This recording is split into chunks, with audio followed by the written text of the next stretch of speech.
नमस्कार, जय हिंद, वंदे मातरम। हलाला प्रथा के नाम पर एक नाबालिग के साथ रेप, दुष्कर्म और गैंग रेप का मामला सामने आया और उस मामले में ऑनरेबल इलाहाबाद हाई कोर्ट के द्वारा आरोपियों को राहत देने से मना कर दिया गया कि हलाला के नाम पर दुष्कर्म गंभीर अपराध है और जितने भी आरोपी थे उन सभी आरोपियों की याचिकाओं को ऑनरेबल इलाहाबाद हाई कोर्ट के द्वारा निरस्त कर दिया गया। तो ये बड़ा महत्वपूर्ण निर्णय ऑनरेबल इलाहाबाद हाई कोर्ट से आया है कि एक नाबालिग के साथ हलाला निकाह के नाम पर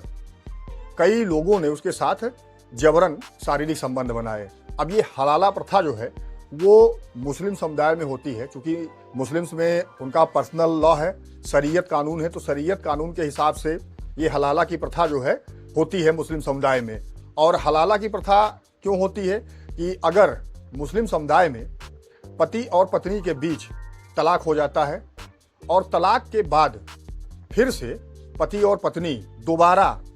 एक साथ आना चाहते हैं, दोबारा निकाह करना चाहते हैं, तो जो महिला होती है, महिला को हलाला प्रथा से गुजरना होता है, हलाला निकाह से गुजरना होता है।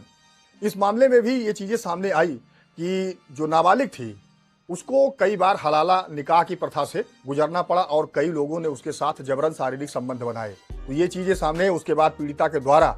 एफआईआर दर्ज करवाई गई और भारतीय न्याय संहिता और पॉक्सो एक्ट की कई गंभीर धाराओं के तहत एफआईआर दर्ज हुई थी। ये जो एफआईआर दर्ज हुई थी तो इस मामले में जितने भी आरोपी थे उन सभी के द्वारा ऑनरेबल इलाहाबाद हाई कोर्ट में याचिका दाखिल करके मांग की गई थी कि जो एफआईआर दर्ज कराई गई है उसको रद्द किया जाए, परंतु ऑनरेबल इलाहाबाद हाई कोर्ट ने इसे मना कर दिया और यह स्पष्ट किया कि हलाला के नाम पर दुष्कर्म गंभीर अपराध है। अब मामला क्या है कि जो पीड़िता थी,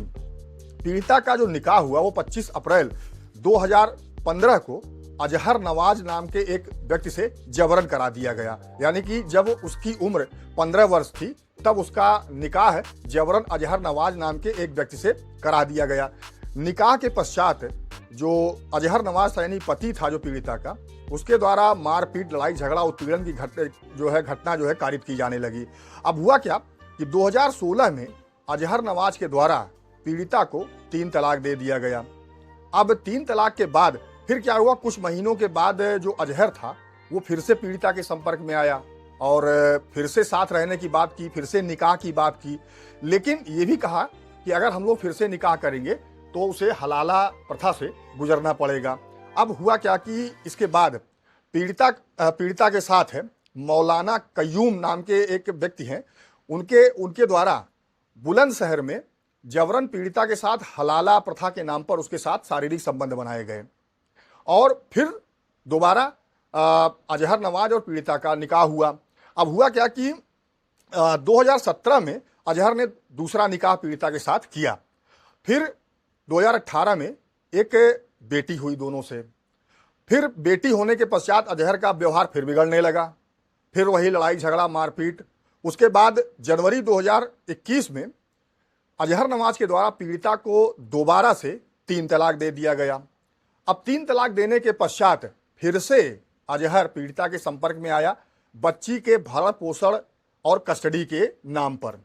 फिर से अजहर नवाज के द्वारा पीड़िता से कहा गया कि वो निकाह करना चाहता है, लेकिन चूंकि 2 बार तलाक हुआ है इसलिए उसको दूसरी बार भी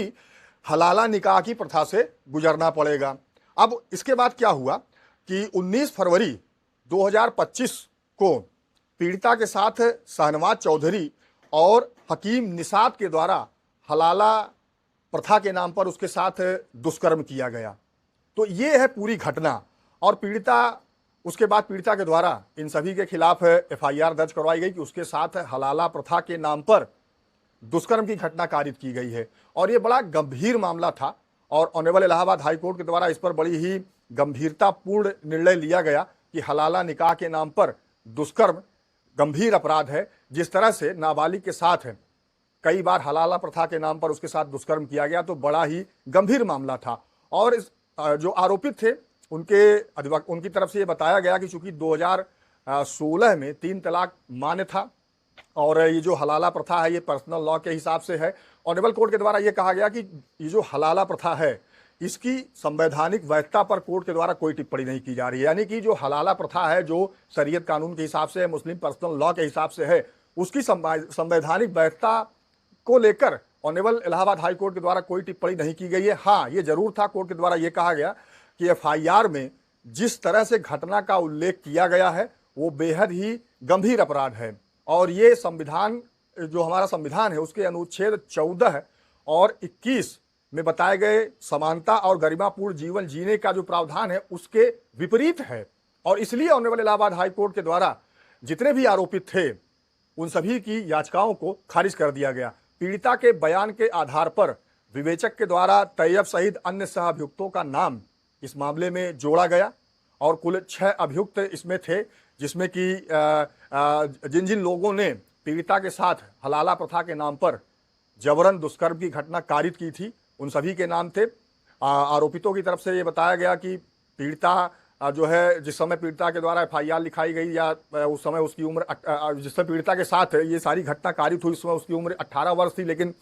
सरकार की तरफ से इस घटना का विरोध किया गया कि जिस समय पीड़िता के साथ ये घटना कारित हुई उस समय पीड़िता नाबालिग थी, और इसीलिए पॉक्सो एक्ट के साथ साथ भारतीय न्याय संहिता की कई गंभीर धाराओं में एफआईआर दर्ज हुई है। तो ऑनरेबल इलाहाबाद हाई कोर्ट के द्वारा यह स्पष्ट किया गया कि हलाला प्रथा के नाम पर दुष्कर्म गंभीर अपराध है, और आरोपियों को राहत देने से इनकार कर दिया गया। उनके द्वारा जो एफआईआर रद्द करने की मांग की गई थी उस याचिका को ऑनरेबल इलाहाबाद हाई कोर्ट के द्वारा खारिज कर दिया गया। और बेहद ही गंभीर घटना है कि जिस तरह से एक नाबालिग लड़की के साथ हलाला प्रथा के नाम पर दुष्कर्म की घटना कारित की गई, तो ये गंभीर घटना, और इसको ऑनरेबल इलाहाबाद हाई कोर्ट के द्वारा बड़ी गंभीर घटना मानते हुए आरोपितों की जो याचिकाएं थी उसको खारिज कर दिया गया, निरस्त कर दिया गया। आपकी क्या राय है, हमें अपने कमेंट के माध्यम से जरूर बताइए।